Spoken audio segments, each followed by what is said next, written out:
અમારી ચેનલ પર આપ સૌનું સ્વાગત છે. આ એક એવા છોકરાની વાર્તા છે જે સાંભળીને તમારા સૌના કાન ઊભા થઈ જશે. આ છોકરાને ફાંસીની સજા સંભળાવવામાં આવે છે.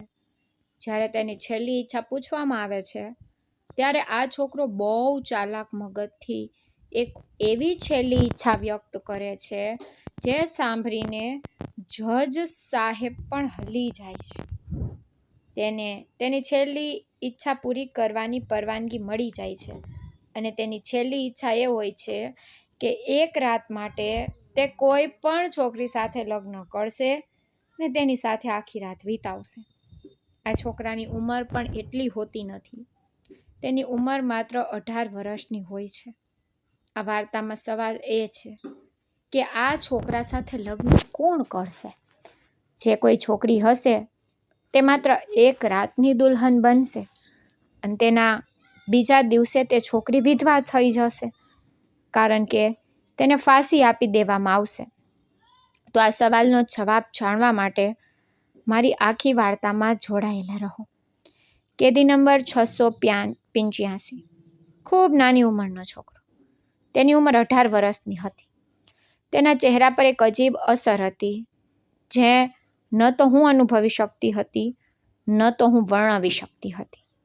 જ્યારે પણ હું તેને જોતી ત્યારે મને લાગતું કે તે કોઈ ઊંડા વિચારમાં પડેલો છે. ચહેરા પર એક અજીબ ભાવ હતો. મને તેના માટે સૌથી વધુ દુઃખ એ વાતનું હતું કે તે મોતની સજાનો કેદી હતો. 18-19 વર્ષની ઉંમરમાં તે આ દુનિયા છોડીને જઈ રહ્યો હતો. જ્યારે તેના માટે આ દુનિયા હજુ ખુલ્લી પણ નહોતી. તે તો ખૂબ નાની ઉંમરનો લાગતો હતો. મારું તેને પૂછવાનું મન થતું હતું કે તને કોના કારણે કયા ગુનાની સજા મળી છે? દુનિયાની આટલી બહારો છોડીને તું મોતના સફર પર નીકળી પડ્યો છે? પરંતુ તેના ચહેરા પર એટલી નિર્દોષતા હતી કે મારું તેની સાથે વાત કરતા પણ દિલ ગભરાતું હતું. મારું નામ કુસુમ છે. જેલમાં હું ઇન્સ્પેક્ટરના પદ પર તૈનાત હતી. પોલીસમાં કામ કરનારા લોકોની જેમ મારું દિલ પણ થોડું કઠોર હતું. પરંતુ આ કેદીને જોઈને મારું દિલ પીગળી જતું અને મગજ સવાલોથી ભરાઈ જતું હતું. હું તેને ઘણી બધી વાતો પૂછવા માંગતી હતી પરંતુ જેલની અંદર એવું વાતાવરણ હોતું નથી કે તમે કોઈ કેદી સાથે આ રીતે ખુલીને વાત કરી શકો. આજે મને ઓર્ડર મળ્યો કે કેદી નંબર 685ની 2 દિવસ પછી સજા છે. એટલે કે તેની સજાનો સમય આવી ગયો હતો. તેને તેના ઘરવાળાઓ સાથે મેળવવાનો હતો.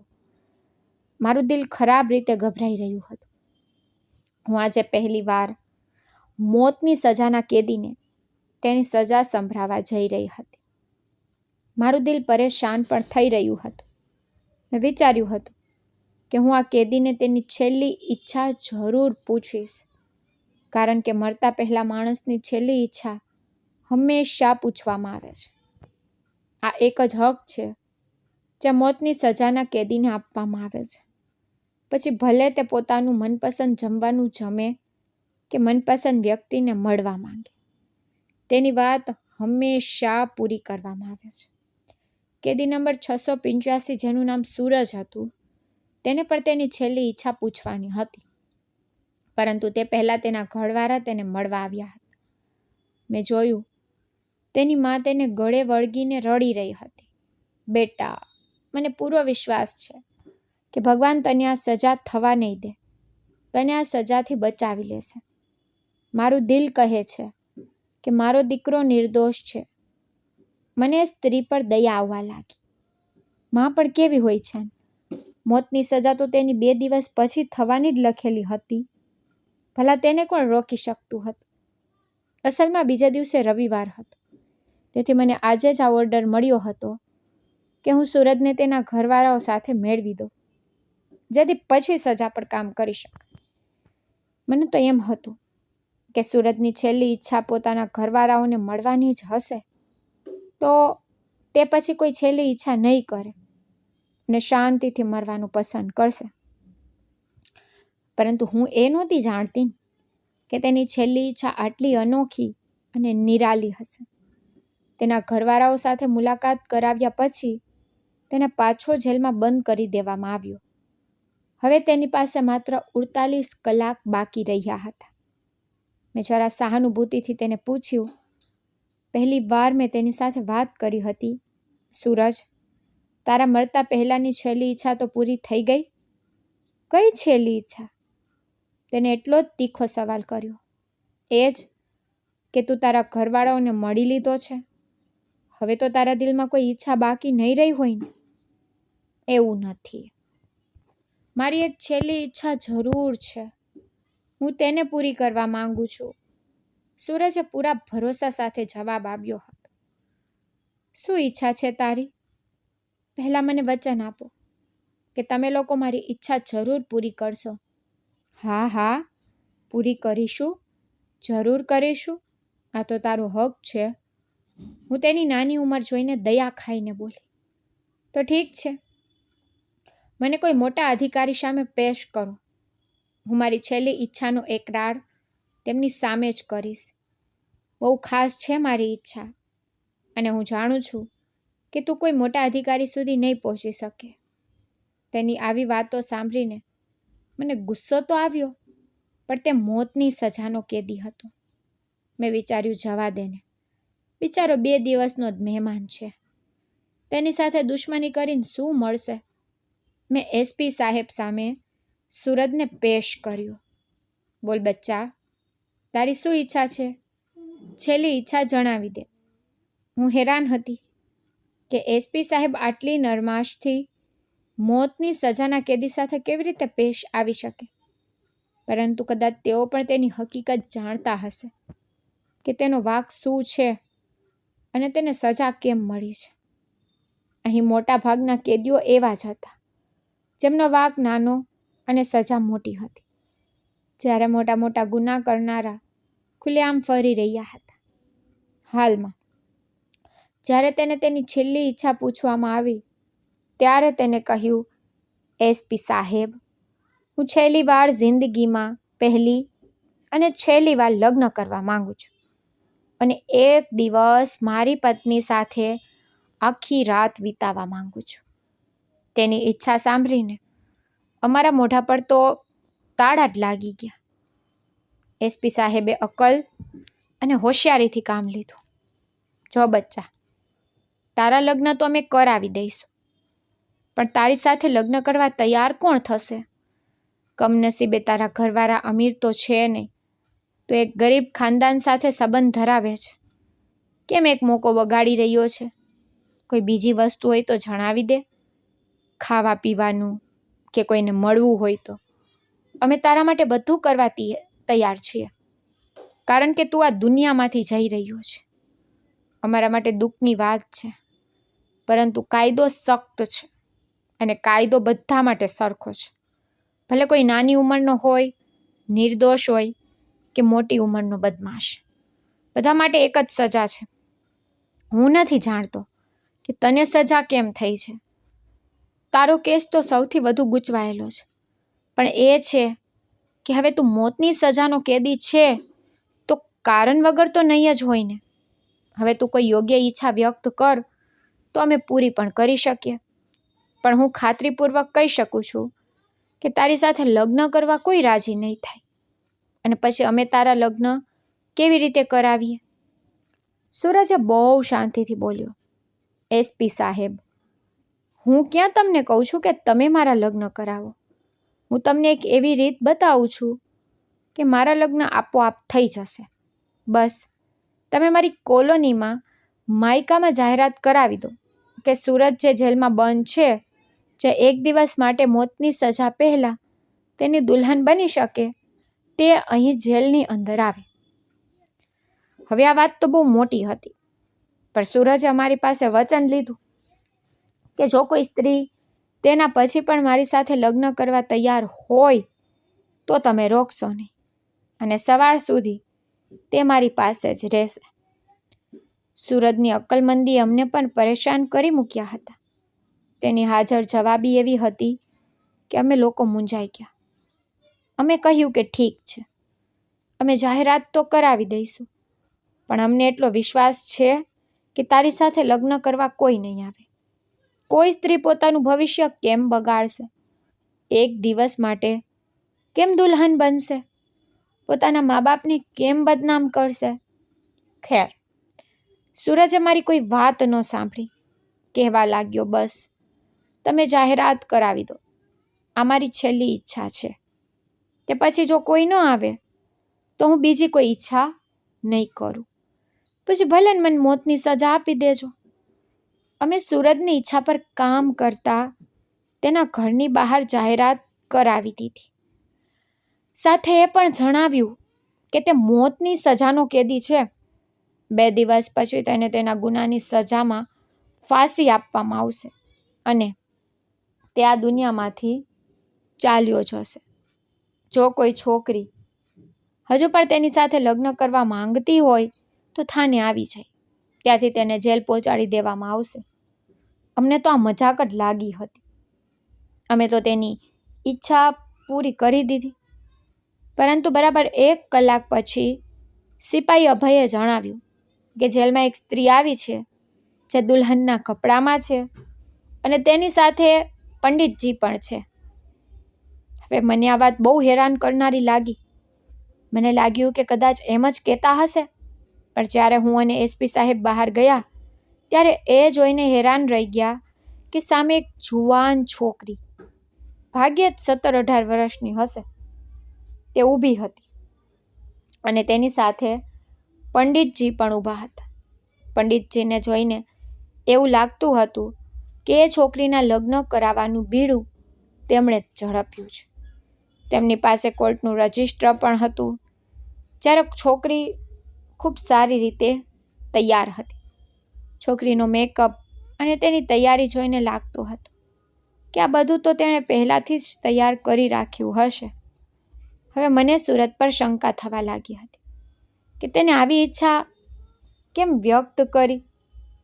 એક દિવસ માટે તેને તેની દુલ્હન સાથે મળીને શું મળશે? આ સ્ત્રી કોણ છે?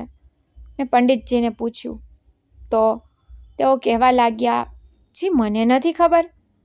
મારી પાસે આવી હતી. તેણે આ જ રીતે દુલ્હનના કપડાં પહેરેલા હતા. બોલી કે મને જેલ લઈ ચાલો. હું સૂરજ સાથે લગ્ન કરવા માંગુ છું. મને ખબર નથી કે આ છોકરીના દિલમાં શું આવ્યું. મેં તો તેને સમજાવી કે એવું ન કર, પણ આ સમજવા તૈયાર નથી. અને આ છોકરી કહી રહી છે કે મારે સૂરજ સાથે જ લગ્ન કરવા છે. હું તેને જણાવી ચૂક્યો છું કે તે મોતની સજાનો કેદી છે. 2 દિવસમાં તેનું મૃત્યુ થઈ જશે. પણ આ માનતી જ નથી. કહે છે કે કંઈ વાંધો નહીં, હું એક જ દિવસ સૂરજ સાથે રહીશ તો મારી ઈચ્છા પૂરી થઈ જશે, કારણ કે હું સૂરજને સાચો પ્રેમ કરું છું. અમને ખબર નહોતી કે સૂરજને કોઈ છોકરી આટલું ચાહતી હશે, જે તેના માટે બધું છોડવા તૈયાર હશે. વાત બહુ અજીબ હતી, પણ ખેર, અમારું કામ તો તેની ઈચ્છા પૂરી કરવાનું હતું ને, તો અમે કોઈ વાત પર વાંધો ન ઉઠાવ્યો. પંડિતજીને બોલાવી લેવામાં આવ્યા. સૂરજને તેના સેલમાંથી બહાર ઓફિસમાં બેસાડી દેવામાં આવ્યું. પંડિતજીએ તે બંનેના લગ્ન સંપન્ન કરાવ્યા. સૂરજે કહ્યું કે હવે ઈચ્છા મુજબ અને વચન મુજબ હવે મારી દુલ્હનને મારા સેલમાં મોકલી આપશો. હું તેની સાથે વાતો કરીશ. આખો દિવસ બસ અમે અમારી જૂની યાદો તાજી કરીશું. પછી આ જતી રહેશે. તે પછી મને તમે ફાંસી પર ચડાવી દો. મને કોઈ દુઃખ નથી. મને મારો પ્રેમ મળી જશે. સૂરજની વાતો સાંભળીને મારી આંખમાં પણ આંસુ આવી ગયા હતા. સાચો પ્રેમ ખરેખર આવો હોય છે? મેં દિલમાં એવું જ વિચાર્યું હતું, પરંતુ એ નહોતી જાણતી કે તેની પાછળ કેટલી મોટી વાર્તા હશે જે અમારા પણ હોશ ઉડાવી દેશે. એસપી સાહેબે હસતા હસતા મને ઇશારો કર્યો કે તું એ છોકરીને સૂરજના સેલમાં બંધ કરી દે. ત્યાં તો કંઈ જ નથી, પથારી પણ નથી. આ બિચારી પોતે જ કંટાળીને થોડી વારમાં બહાર નીકળવા માટે કહેશે. મેં પણ એ જ વિચાર્યું હતું કે હું તે છોકરીને સેલમાં લઈ ગઈ. ત્યાં તો બહુ મુશ્કેલીથી 2 લોકોના ઊભા રહેવાની જગ્યા હતી. મેં તે બંનેને સેલમાં બંધ કરી દીધા અને પછી બહાર આવી ગઈ. મને લાગ્યું હતું કે થોડીવાર પછી તે છોકરી કંટાળી જશે, પણ મને હળવો હળવો અવાજ આવવા લાગ્યો. એવું લાગતું હતું કે કોઈ કંઈક ખોલવાનો પ્રયત્ન કરી રહ્યું છે. શંકા ગઈ કે કદાચ સેલનો દરવાજો તોડવાનો પ્રયત્ન તો કરવામાં આવી રહ્યો છે, પણ હું નિરાતે હતી. હું જાણતી હતી કે સેલનો દરવાજો ખોલવો એટલી સહેલી વાત નથી. મારો પ્રયત્ન એ જ હતો કે સૂરજ પોતાની છેલ્લી વાતો તેની પ્રેમિકા સાથે કરી લે. મને તે બંનેમાં હાલમાં કોઈ રસ નહોતો કે તેઓ શું વાતો કરી રહ્યા છે. ન તો મેં સાંભળી કે ન તો તેના પર ધ્યાન આપ્યું. મને ખાતરી કરવા માટે બસ એ જ વાત કાફી હતી કે સેલ પર એક મજબૂત તાળું લાગેલું હતું અને તે તાળાને ક્યારેય ધારીને પણ ખોલી શકાય તેમ નહોતું. ઘણો સમય વીતી ગયો હતો. મને ઊંઘ આવવા લાગી હતી. ત્યારે જ મને તે સેલમાં થોડો ચીસ પાડવાનો અવાજ આવ્યો. હું જલ્દી ત્યાં પહોંચી તો તે છોકરી જેણે સૂરજ સાથે લગ્ન કર્યા હતા તે છોકરી સેલમાં બેઠી હતી. તેને કહ્યું કે મને અહીંથી કાઢી લેવામાં આવે. હું સૂરજ સાથે 1 મિનિટ પણ રહી શકતી નથી. મને લાગ્યું કે કદાચ સૂરજે તે છોકરી સાથે કોઈ બદતમીઝી કરી હશે. તેણે કહ્યું કે મારા ઘરવાળા મારી રાહ જોતા હશે, મારે ઘરે જવું છે. મેં જલ્દી સેલનો દરવાજો ખોલ્યો, તે છોકરીને આઝાદ કરી, પાછું તાળું લગાવી, સૂરજને કેદ કરી પાછી મારા રૂમમાં આવી ગઈ. હું એ વાતથી બેખબર હતી કે જ્યારે હું સવારે ઉઠીશ ત્યારે એક તોફાન હશે જે મારી રાહ જોતું હશે. એસપી સાહેબે મને પૂછ્યું, પેલો મોતની સજાવાળો કેદી 685 ક્યાં છે? મેં કહ્યું કે તે તેના સેલમાં હશે. તમે આવું કેમ પૂછી રહ્યા છો? તેઓ બોલ્યા, મને તો ક્યાંય દેખાતો નથી. મેં બીજા કોન્સ્ટેબલને મોકલ્યો હતો કે તે સૂરજને લઈ આવે. તું જઈને સેલ નંબર 685માં ચેક કરતે ક્યાં છે. ક્યાંક તારાથી કોઈ ભૂલ તો નથી થઈ ગઈ? મેં એસપી સાહેબને એ તો કહી દીધું કે હું જઈને જોઉં છું, પણ મારું દિલ ઝડપથી ધડકી રહ્યું હતું, જાણે મારાથી શ્વાસ નથી લેવાઈ રહ્યો. જો તે કેદી ક્યાંક ગાયબ થઈ ગયો હશે, તેણે મને છેતરી હશે, તો હું શું કરીશ? પછી હું જલ્દી 685 વાળા સેલમાં ગઈ. ત્યાં તો અંધારું જ છવાયેલું હતું. સામાન્ય રીતે મેં સૂરજને અવાજ આપ્યો, પણ કોઈ જવાબ ન આવ્યો. મેં ટોર્ચ સળગાવીને જોયું તો એક મરિયલ જેવો માણસ હતો જે સેલના ફ્લોર પર પડેલો હતો. એવું લાગતું હતું કે તેનું મોત ખરેખર થઈ ચૂક્યું છે. મેં જલ્દીથી સેલ ખોલ્યો, પણ જ્યારે મેં તેને હાથ લગાડ્યો ત્યારે તો મારો જીવ જ નીકળી ગયો. એટલામાં એસપી સાહેબ પણ ત્યાં પહોંચી ગયા હતા. તેમણે પણ તે માણસ તરફ જોયું. તેમના પણ હોશ ઉડી ગયા હતા. એસપી સાહેબ મને વઢવા લાગ્યા, તને આટલી અક્કલ નથી? તને આટલો અનુભવ થઈ ગયો છે અહીં કામ કરવાનો, પણ હજુ સુધી તને લોકોની સમજ નથી આવી. શરમ આવવી જોઈએ તને. ખબર નથી તારું ધ્યાન ક્યાં હોય છે. હવે જો કોઈ બેદરકારીના કારણે મારા પર સખ્તાઈ કરવામાં આવી તો તેનો બધો હિસાબ હું તારી પાસેથી લઈશ. તેની જવાબદાર માત્ર તું હોઈશ. એસપી સાહેબ મને વાતો સંભળાવવા લાગ્યા. મારું દિલ થતું હતું કે સામે હાજર છોકરીને ઉપાડીને પછાડી દઉં. આટલો મોટો દગો જે મારી સાથે થયો હતો તેને કોઈ રીતે ભૂલી શકાય તેમ નહોતો. મેં તો વિચાર્યું હતું કે આ છોકરી જે દુલ્હન બનીને સૂરજ સાથે મળવા આવી છે તે તેના પ્રેમમાં પાગલ છે, દીવાની છે. પણ હું એ નહોતી જાણતી કે સૂરજે તેનો અમને છેતરવા માટે ઉપયોગ કર્યો છે. તે પોતે દુલ્હનના કપડામાં નીકળીને જેલમાંથી ભાગી ગયો હતો અને અમારી સામે તે છોકરીને છોડી ગયો હતો. હવે તે છોકરીને મોતની સજા તો અમે ન આપી શકીએ, કારણ કે મોતની સજાનો કેદી જે હોય છે સજા તેને જ આપવામાં આવે છે. હવે તે છોકરીનું શું કરી શકીએ? જ્યારે આ છોકરી મર્દના કપડામાં અમારી સામે બેઠી હતી. અમારા પૂછવા પર તેને કહ્યું, તમે લોકોએ સૂરજ સાથે સારું નથી કર્યું. તે મોતની સજાનો હકદાર નહોતો. આ વાત તો સમય સાબિત કરશે. તે છોકરી આંખમાં આંખ મિલાવીને મને આ વાત કહી તો મને તેના પર વધુ ગુસ્સો આવવા લાગ્યો, પણ હું કંઈ કરી શકતી નહોતી. એસપી સાહેબે ઓર્ડર આપ્યો કે હવે સુરજને વહેલી તકે શોધવામાં આવે, નહીંતર 2 દિવસ પછી આપણે શું જવાબ આપીશું? આપણે તેને મોતની સજા આપવાની હતી, ફાંસીના ફંદા સુધી પહોંચાડવાનું હતું, અને તે આપણને છેતરીને ભાગી ગયો છે. બહુ અફસોસની વાત છે. મારે તારી ડ્યુટી મર્દોની જેલમાં લગાવી જોઈતી હતી. સ્ત્રી સ્ત્રી જ હોય છે, તે મર્દોને નથી સમજી શકતી. એસપી સાહેબ મને ખોટી ખરી વાતો સંભળાવી રહ્યા હતા. મારું દિલ ગભરાઈ રહ્યું હતું. હું સમજી શકતી નહોતી કે આટલો મોટો દગો મારી સાથે કેવી રીતે થઈ શકે.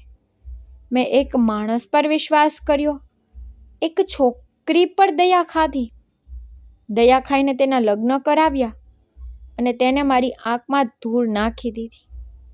પરંતુ હવે અમારી પાસે માત્ર એક જ રસ્તો હતો. અમે બધા તે છોકરીના મા બાપ સુધી પહોંચીએ અથવા સુરજને શોધીએ. રાતના અંધારામાં તે ક્યાં ગયો હતો તેની અમને બિલકુલ ખબર જ નહોતી, કારણ કે તે અહીંથી સવારે 4 વાગ્યે નીકળ્યો હતો. પરંતુ મને તે છોકરી પર હેરાનગતિ થઈ રહી હતી. હવે મારું બધું ધ્યાન તે છોકરી પર હતું. આખરે કેમ કે તે છોકરી સુરજની જગ્યાએ બેસવા માટે રાજી થઈ ગઈ. કેવી રીતે તેણે સુરજને પોતાનો પતિ પણ માની લીધો, અને કેવી રીતે તેને વિચારી લીધું કે સુરજના હિસ્સાની ફાંસી તેને આપવામાં આવે. આટલો પ્રેમ કોઈ ગુનેગાર સાથે તો કરી શકાય નહીં. જો સુરજ આટલો ખરાબ હોત તો આ છોકરી તેને આટલો પ્રેમ કેવી રીતે કરી શકે?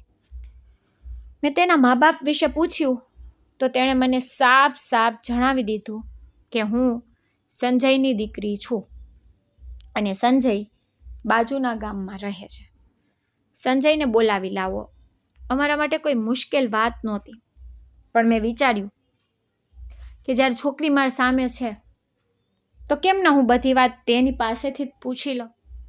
ત્યારે તેને એક અજીબ વાત કહી. હું સૂરજભાઈ વિશે એક વાત તમને સાચી જણાવવા તૈયાર છું.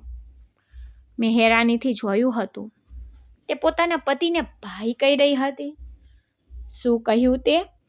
સૂરજભાઈ? શું તું તેને ભાઈ સમજે છે કે સંબંધમાં તે તારો ભાઈ લાગે છે, કે તમે લોકોએ આ નાટક કર્યું છે? ના, સંબંધમાં મારો ભાઈ નથી લાગતો, મારા ભાઈ જેવો જ છે. પ્રેમ હું તેમને જરૂર કરું છું, પણ મારો પ્રેમ એવો નહોતો કે હું તેમને ભાઈ માનું. તો પછી તે આ બધું કેમ કર્યું? તે તેની સાથે લગ્ન કેમ કર્યા? શું કારણ હતું? શું તેમને સૌને છેતરવા માટે, સુરજને અહીંથી ભગાડવા માટે આવું કર્યું હતું? વિશ્વાસ કરો, એવું બિલકુલ પણ નથી. તેઓ કાલે સાંજ સુધીમાં પાછા આવશે. તેઓ મને અહીં કેવી રીતે જોઈ શકે? હાલમાં તેમણે મારી સાથે લગ્ન કર્યા છે. હું તેમની જવાબદારી છું. તેઓ આ જવાબદારીને ક્યારેય છોડીને કાયરોની જેમ ગભરાશે નહીં. તે પીઠ બતાવીને ભાગનારાઓમાં નથી. છોકરીની વાતો સાંભળીને હું તો હેરાન જ રહી ગઈ હતી. પછી જે તેને મને વાર્તા સંભળાવીને તે તો મને વધુ પરેશાન કરી ગઈ હતી. હું મજબૂર થઈ ગઈ કે હું મારો નિર્ણય બદલી લઉં અને ફરીથી આખા મામલાની તપાસ કરવામાં આવે. તે છોકરી હવે વાર્તા કહેવાનું શરૂ કરે છે કે મારું નામ ભાવના છે. મારી મોટી બહેનની સગાઈ સુરજ સાથે થઈ ગઈ હતી. સુરજ બાળપણથી જ બહુ બહાદુર છોકરો હતો. જિંદગીમાં કદાચ એવો કોઈ સમય આવ્યો હોય જ્યારે સૂરજ કોઈનાથી ડરીને ભાગ્યો હોય. તે મારા મા બાપના દોસ્તનો દીકરો હતો. તેથી મારા મા બાપ તેના પર બહુ વિશ્વાસ કરતા હતા. પછી જ્યારે તેમણે મારી મોટી દીદીની સગાઈ ભાઈ સાથે કરાવી દીધી તો તેઓ અમારા ઘરે પણ આવવા જવા લાગ્યા. પરંતુ ગામડાનું વાતાવરણ બહુ અજીબ હોય છે. એક રાતે સૂરજજી દીદીને મળવા અમારા ઘરે આવ્યા. તે દિવસે મમ્મી પપ્પા ઘરે નહોતા. સુરજ જીજુની સગાઈ થઈ ગઈ હતી. હાલમાં તેનો અમારી સાથે એક સંબંધ બની ગયો હતો.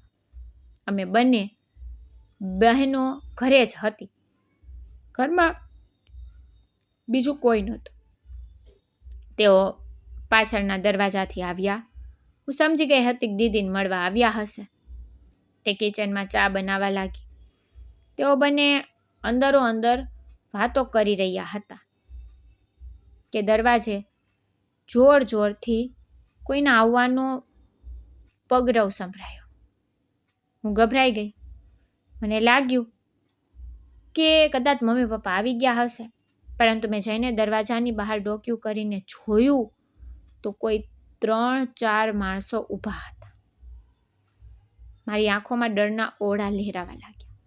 વિચારી પણ નહોતી શકતી કે અમારા દરવાજે ક્યારે આવા માણસો પણ આવશે. મને વાતની શાંતિ તો હતી કે સુરજ જીજુ અમારી સાથે છે, પણ આ માણસો ગામના બદમાશ હતા.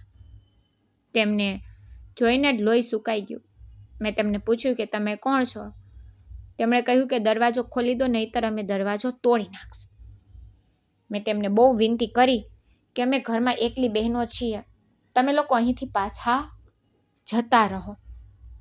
ત્યારે તેમણે મા બહેનની ગાળો દેતા કહ્યું કે અમે પાછા નહીં જઈએ. તમે લોકો આ ગામમાં ખુલ્લેઆમ ઇશ્કબાજી ચલાવી રહ્યા છો.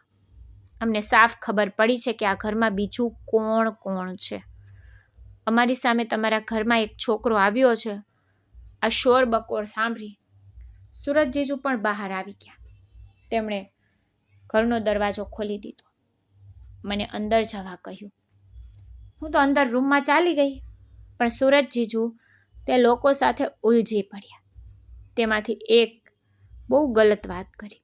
બોલ્યો કે જો અમને ખબર હોત ને કે અહીં છોકરીઓ છે અને આ પ્રકારની છોકરીઓ છે તો અમે પણ 2-4 પ્રેમની પાંખડીઓ ખીલવી જ લેત. પૈસા પણ સારા આપીશું. આ વાત સાંભળી સુરજ જીજુથી રહેવાયું નહીં. તે લોકોએ એટલી ગલત વાત કરી દીધી હતી કે સુરજ જીજુ ગુસ્સે ભરાયા હતા. હાલમાં તેમની થનારી પત્ની વિશે આટલી ખોટી વાતો કોઈ પણ માણસ સામે કરવામાં આવે તો કોઈ સહન ન કરી શકે. સુરજ જીજુએ તે સમયે તો તે લોકોને કંઈ જ ન કહ્યું, કારણ કે એક તો તેઓ બિલકુલ ખાલી હાથે હતા અને તે બધા બદમાશો પાસે હથિયાર હતા. અને અકલમંદી પણ એ જ હતી કે તે વખતે તેમને ચૂપ રહેવું પડ્યું. અમે બહેનો હોવાથી તેમની સાથે લડાઈ એવું નહોતું. તેમણે તેમને સમજાવી પટાવીને મોકલી દીધા. પરંતુ હવે તો આ રોજનો તમાશો બની ગયો હતો. અમારા ઘરની બહાર 3-4 બદમાશ ઊભા રહેતા. જેવા મારા મમ્મી પપ્પા આઘા પાછા થાય કે આ લોકો અમને હેરાન કરવા લાગતા. એક દિવસ એવો જ એક કિસ્સો થયો જેણે અમારી જિંદગીને હંમેશા માટે બદલી નાખી. મારી દીદી પોતાના રૂમમાં સૂતી હતી. બારી તોડીને એક બદમાશ રૂમમાં ઘૂસી આવ્યો. તે જ વખતે સુરજ જીજુ પણ ઘરમાં દાખલ થયા. તેમણે તે માણસને અંદર આવતા જોઈ લીધો હતો. તેમનાથી આ વાત બિલકુલ પણ સહન ન થઈ. બસ પછી એવી લડાઈ થઈ જેને માત્ર મારી બહેનનો જીવ જ ન લીધો, પણ સુરજ જીજુના હાથે પણ એવો ગુનો થઈ ગયો જેની સજા તેમને મોતની સજાના રૂપમાં મળી. જો અમે લોકો અમીર હોત, અમારા હાથમાં કોઈ તાકાત હોત, તો ચોક્કસ એવું ન થયું હોત, કારણ કે કોઈના ઘર પર હુમલો કરીને તેની ઇજ્જત પર હુમલો કરવાના જવાબમાં કોઈ પર ફૂલ તો ન વરસાવાય ને. સુરજ જીજુએ પણ જે કર્યું તે પોતાની ઇજ્જત અને પોતાની મર્યાદા બચાવવા માટે કર્યું. તેમના પર કોઈ પ્રકારનો કેસ બનતો પણ નહોતો. જ્યારે ગામના લોકો શક્તિશાળી હતા, તેમણે સુરજ જીજુ માટે જિંદગી નર્ક બનાવી દીધી હતી. પહેલાં તેઓ 6 મહિના આમ તેમ છુપાયેલા રહ્યા, પણ પછી આખરે તેમને પકડીને જેલમાં નાખી દેવામાં આવ્યા. હવે જો તેઓ અહીંથી નીકળત તો પણ આ લોકો તેમને જીવતા ન છોડે. જ્યારે વાંક અમારો નહોતો, વાંક તે લોકોનો હતો જેમણે અમારા ઘર પર કારણ વગર ખરાબ નજર રાખી અને અમને અમારા વગર કર્યા ગુનાની સજા આપવા જાય. સુરજ જીજુની માએ તેમના મુલાકાત વચ્ચે તેમને આ મનસૂબો સમજાવી દીધો હતો. મારી માએ તેમને કસમ આપીને કહ્યું હતું કે હું મારી બીજી દીકરી પણ તારા પર કુરબાન કરી દઈશ, પણ તને સજા થવા નહીં દો. અમારા ખાનદાનને જેટલી તેમની જરૂર છે એટલી બીજી કોઈને નથી. હું મરી પણ જાઉં ને તો કોઈને કોઈ ફરક નહીં પડે. આ કહીને તે છોકરી રડવા લાગી. મને સમજ જ ન પડી કે હવે આ કેસમાં શું થશે, પણ બસ ભગવાનની મદદથી તે લોકોની પણ કોઈ મોટા માણસ સુધી પહોંચ હતી. સુરજ જીજુ તે દિવસે માણસને મળવા માટે શહેર ગયા હતા. રાતોરાત જઈને પોતાનો કેસ તેમની સામે રાખ્યો. તે મોટો અધિકારી હતો. તેણે એક મોટો વકીલ કર્યો. સારા વકીલ સાથે ઓળખાણ હોવી પણ માણસને થાના અને જેલના સળિયાથી બચાવી લે છે. પરંતુ આ કેસ તો ઘણો આગળ વધી ગયો હતો. વકીલ સાહેબની ધમકી અને તેમની વકીલાતે એસપી સાહેબને પણ ઘાયલ કરી મૂક્યા હતા. મોતની સજા સૂરજ માટે બનતી નહોતી અને ન તો સૂરજ તરફથી કોઈ અપીલ આપવામાં આવી. તેને સફાઈનો મોકો પણ આપવામાં આવ્યો નહોતો. કેસ ચાલ્યો તે પછી સૂરજ જીજુ નિર્દોષ છૂટી ગયા, કારણ કે તેઓ હથિયાર વગરના હતા. તેમની પાસે તો કોઈ હથિયાર પણ નહોતું અને ન તો તેમના નામે કોઈ હથિયાર ખરીદવામાં આવ્યો હતો. ભગવાન કદાચ તેમના પ્રેમ અને સત્યની લાજ રાખી હતી, નહીંતર આટલા મોટા કેસમાંથી ક્યારેય કોઈને નિર્દોષ છૂટતા જોયા નથી. ભગવાન આપણા સૌના દિલમાં બસ સત્ય આપે, જેનાથી આપણે કોઈનું નુકસાન ન પહોંચાડીએ અને પોતાના સત્ય પર આમ જ અડગ રહીએ. મારી ભગવાનને એ જ પ્રાર્થના કે જો તમને આજની વાર્તા પસંદ આવી હોય તો વિડીયોને જરૂર લાઈક કરજો અને તમારા મિત્રો સાથે શેર પણ કરજો. અને હા, જો તમે હજુ સુધી અમારી ચેનલને સબસ્ક્રાઈબ નથી કરીને તો જઈને જરૂર સબસ્ક્રાઈબ કરી લો. મળીએ છીએ આપણે આવતીકાલની એક નવી રસપ્રદ વાર્તા સાથે. મારા પર સદા તમારો પ્રેમ અને સ્નેહ જાળવી રાખો. સૌને મારા પ્રેમ ભર્યા નમસ્કાર દોસ્તો. Bye bye.